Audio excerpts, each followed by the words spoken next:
ঘরের লাগিয়ে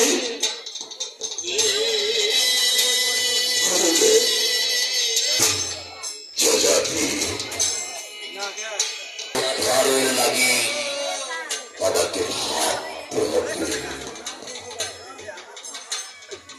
আমাকে ভাবতে হবে কি করবো, কি বিধান দেব। রাজা নহুষ এই পৃথিবীতে যে অপকর্ম করেছে, রাজা উদ্ধার হওয়ায় এত সহজে কার্য নয়। তবে হ্যাঁ, একটি উপায় আছে। উপায় বলুন গুরুদেব, কি বা উপায় আছে? কৃপা করে আপনি আমাকে আজ্ঞা করুন, আমি যেন আমার পিতার আত্মাকে উদ্ধার করতে পারি। গুরুদেব যথার্থী, তোমাকে যজ্ঞের আয়োজন করতে হচ্ছে। কিসের কিসের কিসের যজ্ঞ করবে? সে যজ্ঞের নাম কি হবে?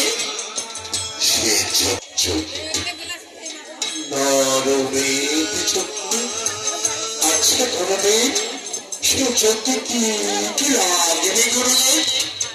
মনে রেখো, সেই যজ্ঞের একটি প্রধান উপকরণ হচ্ছে একটি 8 বছরের ব্রাহ্মণ সন্তান।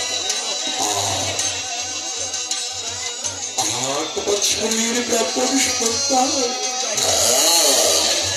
মনে রেখো, সেই সন্তানের বর্ণ হতে হবে গৌরবর্ণ দেহ।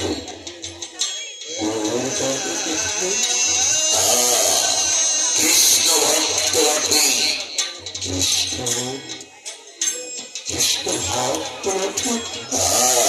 সেই সন্তানকে যদি তুমি সংগ্রহ করে নিয়ে আসতে পারো, যজ্ঞের অগ্নিকুণ্ড সাথী, ওই যজ্ঞের অগ্নিকুণ্ডে যদি তুমি নিক্ষেপ করে তোমার তাহাকে, তাহলে দেখবে তোমার পিতার আত্মা সর্বধাম চলে যাবে।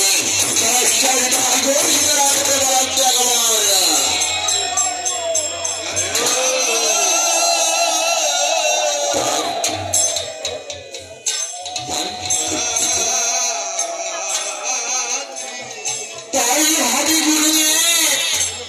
ধরে নিয়ে আসছি না দেখতে মোবাইল নিস নে হবে না। তা মনে রেখো, 8 বছর ব্রাহ্মণ সন্তান হতে হবে গৌরবর্ণ দেহ, কৃষ্ণ ভক্ত বটে।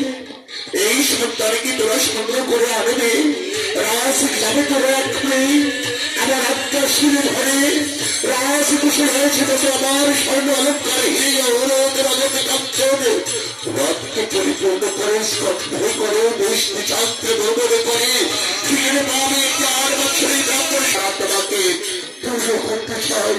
এই নরমেধ যজ্ঞ যথাজ্ঞা মহারাজ,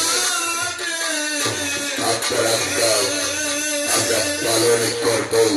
শিরে ধরে আজই যাত্রা করব মহারাজ। যাবে তোরা গুরুদেব? তোমার ব্রাহ্মণের সন্তান সংগ্রহ করবে, ততদিন কৃপা করে আপনি আমার প্রাসাদে অবস্থান করে আপনি আমাকে দিক নির্দেশ দিন গুরুদেব। যথা ইচ্ছা তোমার।